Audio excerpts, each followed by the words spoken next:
TunePocket.com. TunePocket.com.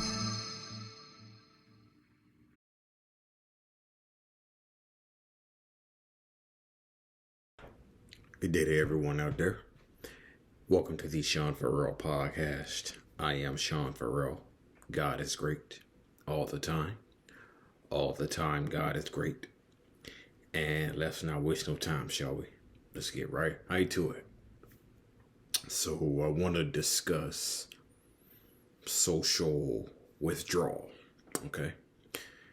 And social withdrawal can occur from depression, anxiety, low self-esteem, dysfunctional family dynamics, rejection. All those things can add up to social withdrawal, and it can lead to loneliness and isolation, which I struggle with sometimes. So I'm just going to read off these social withdrawal, what some people think is going on as opposed to what is actually going on. So what people think with social withdrawal, they're just a bad friend, they're just being rude, they're just being selfish, they're being lazy, they don't care about me, they're avoiding me. But in reality, what is actually happening is this. They need to prioritize their mental health.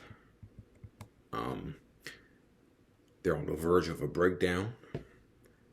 They don't want to bring down the mood. They don't have the energy to fake a smile like I do sometimes. And some of y'all who are watching this video, maybe you just don't have the energy to fake a smile. They don't want to be, they don't want to burden you with their struggle. And they're experiencing sensory overload and don't want to get overwhelmed in a busy place. Which I'm gonna discuss sensory overload in a minute. Their symptoms have set in and they need to attend to them. They're having concentration problems and don't think they'd be able to follow conversation. Okay. So, there have been times where I have mentally checked out, personally and professionally. And, out of all of these, I would say the one that resonates with me the most is the sensory overload. They're experiencing sensory overload and don't want to be in a busy place at the moment. Okay, so let me go back up here.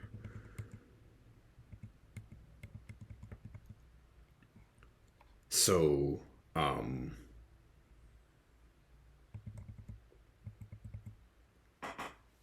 when I was younger, probably when I was a kid, I stayed at home a lot.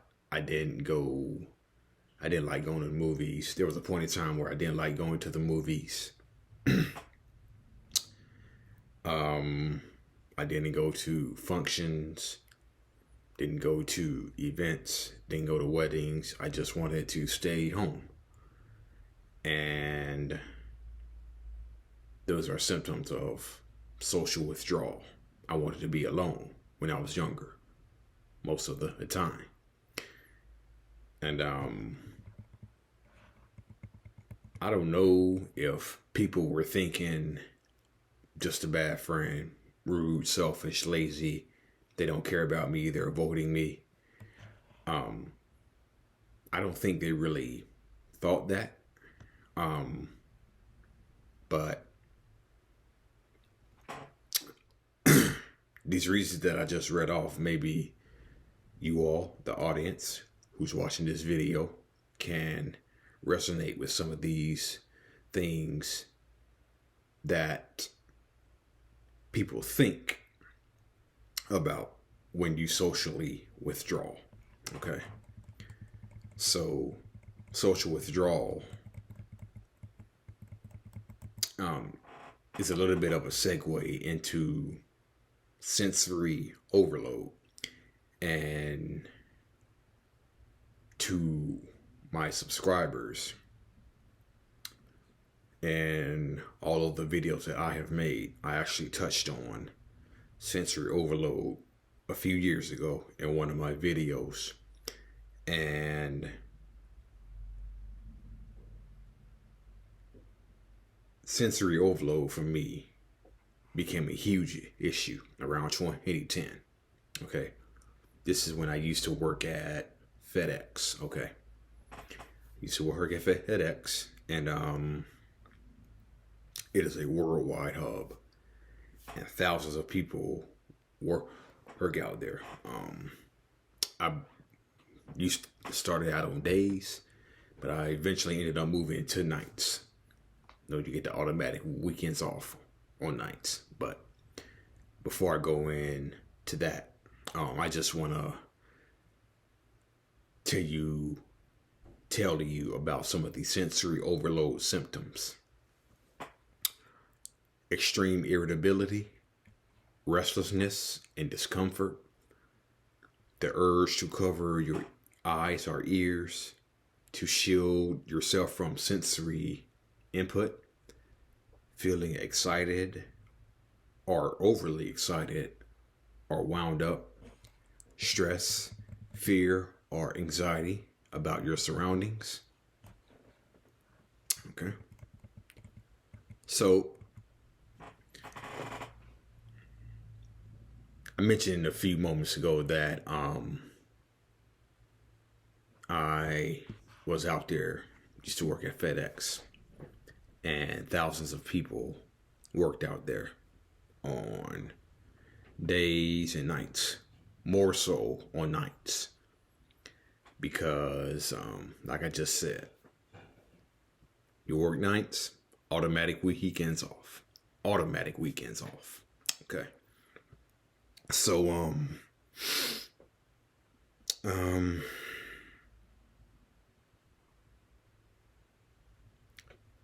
sensory overload began to become a problem for me around 2010. And I had been working for FedEx since 2004, August 2004, September 2004, somewhere around there. And I can kind of, and I know that I never really liked the environment out there. I tell people all the time that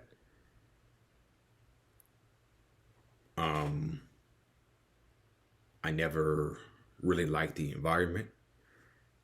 I just tolerated it. I tolerated the thousands of people who worked out there who were acting like idiots and buffoons and clowns. Said, well, what does that have to do with, sensory overload or whatnot? I didn't like being out there. I didn't like working out there in a large group of people. And their behavior, the way they acted, really made me uncomfortable because it was embarrassing, to say the least, the way some people acted out there. It may not seem like a big deal to the average employee who works out there at FedEx, but it was a big deal to me.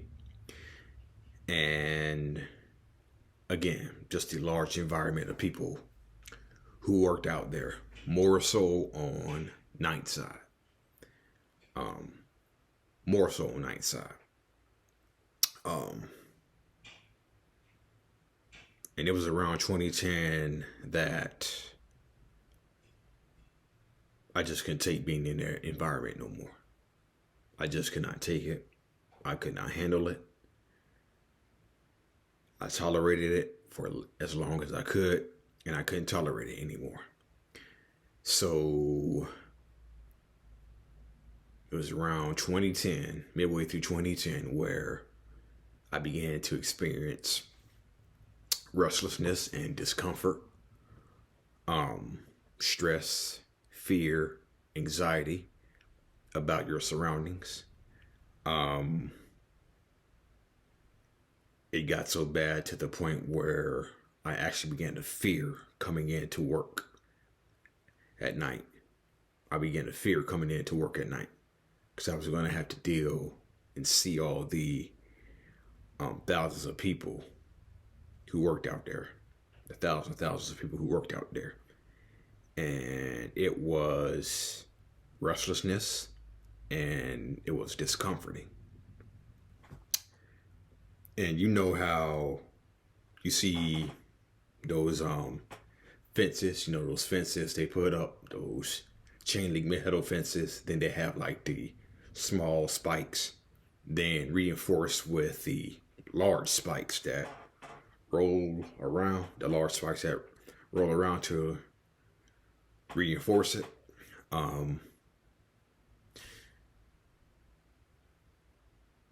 It was like those things were just kind of like hugging my body, and there was like a sharp feel every time I walked in, and I was fearful because I couldn't tolerate that environment anymore, and I would be stressed, anxious, depressed, and there was a sense of relief when I got off. When I got off the clock, all of that would disappear. But yeah, it just became unbearable to work out there. And by 2012, it was unbearable to the point that I couldn't take it no more. I just couldn't take it no more. And so I used a cover up of saying that I was going to drive a truck, which was the reason why I was leaving. That was my cover up, and which I did. Not the big 18-wheelers, but the big Bob trucks. I've eventually began driving those. Started out on the small light load Bob trucks, but eventually moved up to the non-CDL big Bob trucks. Those. So I did that. So I did hear that. But while also doing that, like I said, that was a cover up for the real reason why I was leaving. I didn't like the environment out there. The thousands of people who were hurt out there. It literally scared me to death just being around that environment. And I was uncomfortable. So that was my cover up. Driving a truck. So yeah. And the ones that really resonated with me were restlessness and discomfort, stress, fear, or anxiety about your surroundings. And so I've been going there for a little over 11 years now, I would say. Yeah, a little over 10, 11 years. And I do not miss it one iota from the second I left. August 31st, 2012. From the second I left, I did not miss it. I did not miss it one bit. And I still don't miss it. I still don't miss working out there. Still don't miss working out there. So, yeah. So let me pivot to this. I discussed mental health and some of the struggles that the women of the surviving R. Kelly, some of these struggles that they went through, okay? And so I talked about Lizette Martinez. She was 17 when she met R. Kelly, and she was abused as a child. R. Kelly assaulted her again, and she said around this time, it was around where her PTSD, post-traumatic stress disorder, and depression started for her. She's in a much better place now. She's still doing well, but she still has very bad days. Like anybody who had to go through what she went through, being abused as a child, and then being abused again by R. Kelly. So, yeah. Another survivor, Kitty Jones. She was a radio DJ in Dallas. I can remember her saying either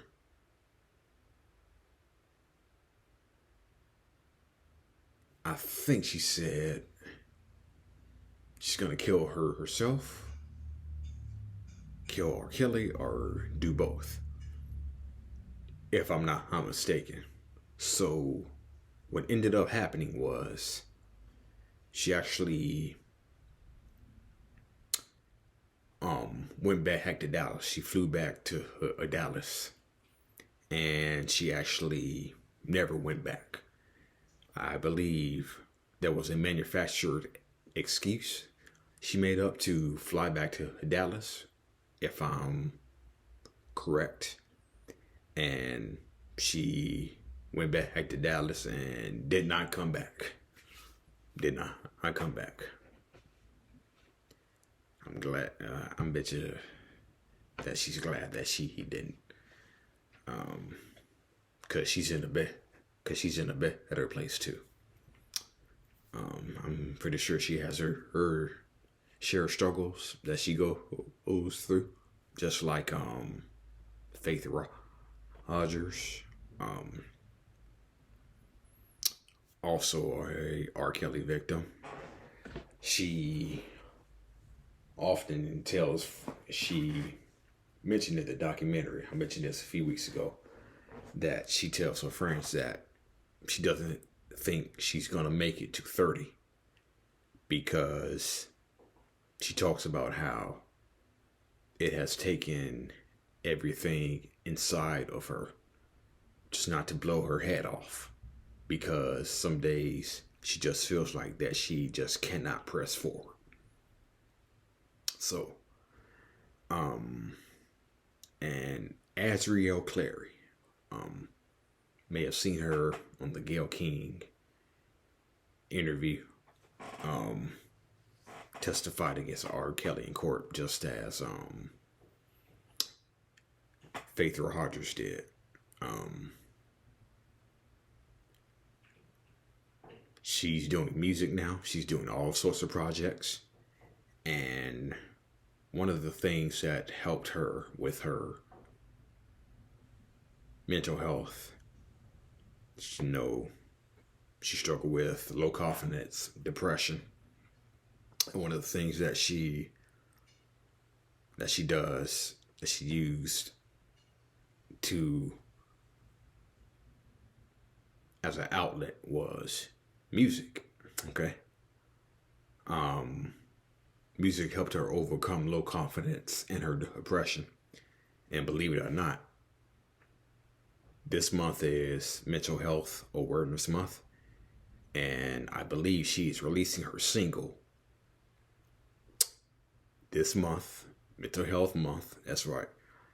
And I believe she is releasing her single on the 27th of this month. Okay. So I think that's pretty cool right there. I believe she's planning to go on tour as well.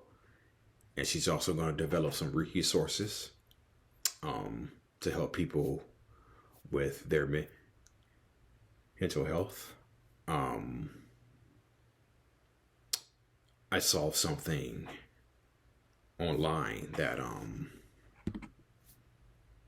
saw. I think it was about trauma.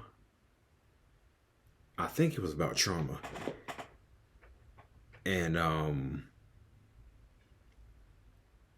it said something to the effect of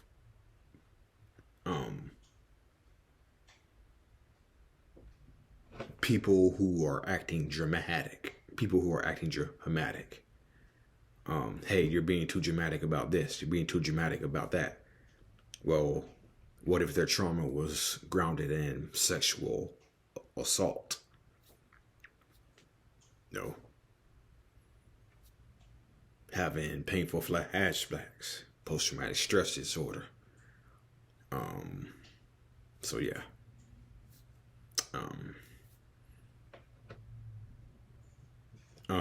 I will admit though, myself, I was thinking about plans to end my life this weekend. Believe it or not. Yeah, I was going to end my life this weekend because I feel that my situation just will never, ever get better. And so, you know what? I said several times to myself this week, you know what? The best way to end it, relieve all this mental distress you're feeling, all the financial distress you're feeling, the personal distress you're feeling, is to just take a blade and you know the deal, you know. But I did have some suicidal ideations, multiple suicidal ideations this week. And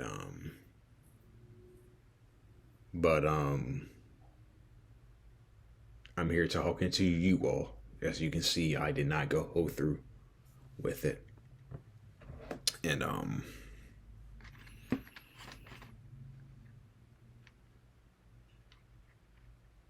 but I gotta admit that some days are just so freaking unbearable. It is just excruciatingly unbearable. Excruciating, unbearable. And I have suicidal ideations, and I often think that that's the relief right there.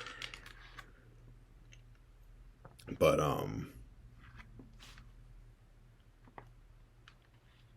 I have bad days.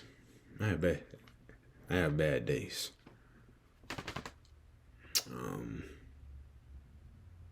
And I had a bad week, mentally, at least. And so yeah. I have my days too. You know,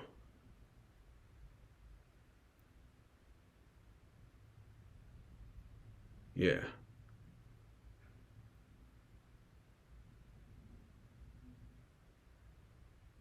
But like I said, I didn't go through with it. And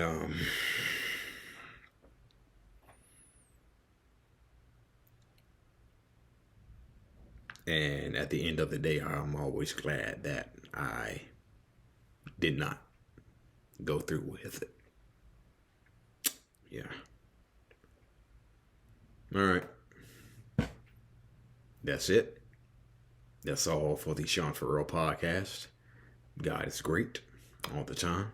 All the time, God is great. May God bless you all. To all my subscribers, may God bless you all. And there's always hope. 988. There's always hope. Even for me. Even for me. There's always hope. Okay? Even for me. See. These bugs, alright? Anyway, there's always hope. Okay? Peace out, y'all. God bless.